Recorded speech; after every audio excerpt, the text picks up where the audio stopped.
کیا سفر معراج میں دیدار الہی ہوا تھا؟ کیا قرآن و حدیث سے اس بارے میں کوئی روشنی ملتی ہے کہ معراج کے سفر میں رسول اللہ صلی اللہ علیہ وسلم نے اللہ تعالیٰ کو اپنی آنکھوں سے دیکھا تھا یا نہیں؟ کامران شیخ، سعودی عرب سے۔ دیکھیں، اس پہ دلائل سے تو میں بعد میں کسی وقت ریکارڈ کروا دوں گا پوری تفصیل سے، لیکن اس میں دونوں رائے ہیں علماء کی۔ بعض علماء کہتے ہیں نبی صلی اللہ علیہ وسلم نے اپنی آنکھوں سے دیکھا تھا، بعض کہتے ہیں نہیں دیکھا تھا۔ میری نظر میں جو دوسرے دلائل ہیں وہ زیادہ قوی ہیں، کیونکہ حضرت عائشہ نے بھی نفی کی ہے اس کی۔ نور انا اراہ، خود آپ سے حدیث میں ثابت ہے، نبی صلی اللہ علیہ وسلم فرمائے نور تھا، میں کہاں سے دیکھ سکتا تھا؟ اور اس دنیا کی آنکھوں سے تو قرآن مجید میں بھی ہے لا تدرکہ الابصار وہو یدرک الابصار، کہ اس دنیا کی آنکھوں سے اس دنیا میں دیکھنا ممکن نہیں ہے۔ معراج پہ جب آپ صلی اللہ علیہ وسلم گئے، وہ تو اسی عالم میں گئے، عالم خواب میں یا عالم ارواح میں تھوڑی گئے، وہ تو انہی آنکھوں کے ساتھ گئے۔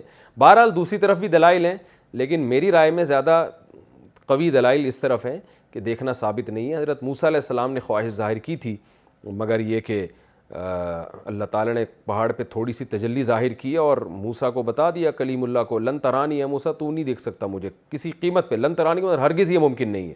تو آخرت میں دیدار ہوگا اللہ تعالیٰ کا، اور ہم ان آنکھوں سے دیکھیں گے۔ اس وقت جو اللہ ہمیں آنکھیں دیں گے اس میں اتنی طاقت ہوگی کہ وہ اللہ کے دیدار کو برداشت کر سکیں۔ دنیا کی آنکھوں سے دیکھنا قرآن و سنت سے پتہ چلتا ہے کہ یہ ممکن نہیں ہے، لیکن بہرحال اگر کوئی دوسرا قول بھی اختیار کرتا ہے، اس کی رائے میں وہ زیادہ قوی ہے، تو اس میں گورنمنٹ کی طرف سے کوئی پابندی نہیں ہے۔ ان چیزوں میں ہمیں لڑنا نہیں چاہیے۔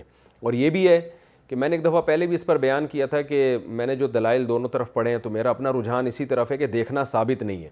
تو بعض لوگوں نے گستاخی کا فتویٰ لگا دیا میرے اوپر کہ ان کو تو پتہ نہیں معاذ اللہ نبی سے کیا، معاذ اللہ ان کو تو نبی سے محبت ہی نہیں ہے، یہ تو نبی کی فضیلت کے ہی قائل نہیں ہے۔ او بھائی، نبی کی فضیلت جو قرآن و سنت سے، صحیح احادیث سے ثابت ہوگی، نبی نے بتایا ہوگا، ہم اس کے قائل ہوں گے نا۔ اگر میری رائے میں کوئی بالکل بے غبار اور واضح حدیث نہیں ہے اس بارے میں، دیدار کے بارے میں، تو اس میں توہین کی کہاں سے بات آ گئی؟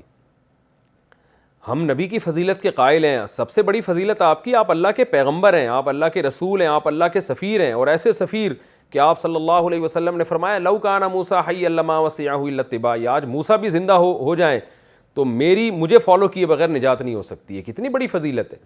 تو جو فضیلتیں ہمارے نبی کی ثابت ہیں وہ خود اتنی بڑی فضیلت ہیں کہ اس سے بعد اگر کوئی کسی ضعیف حدیث کی بیس پہ یا ایسی حدیث جو واضح نہیں ہے اس کی بیس پر اس روایت سے ثابت ہونے والے مضمون کا اگر کوئی انکار کر دیتا ہے تو اس سے پیغمبر کی توہین کا کوئی پہلو نہیں نکلتا۔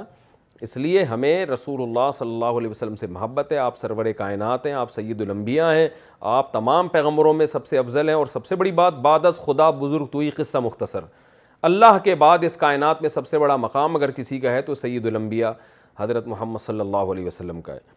تو یہ فضیلت ہے۔ تو اگر کوئی ان بیسس پہ انکار کرتا ہے کہ بھئی دیکھنا ثابت نہیں ہے، تو کم از کم اس پہ توہین کے فتوے نہ لگایا کریں۔ ایسے تو کوئی خود سے بہت سارے فضائل گڑ کے بیان کرنا شروع کر دے، اور جب علماء انکار کریں تو آپ ان پہ توہین کے فتوے لگا دیں، تو یہ تو پھر ایک تو شرعی حدود سے تجاوز ہو جائے گا۔ بہرحال مسئلہ اختلافی ہے، میں نے کہا کہ دوسری طرف بھی علماء کی رائے موجود ہے، تو اگر کوئی وہ رائے رکھتا ہے تو اس میں کوئی حرج نہیں ہے۔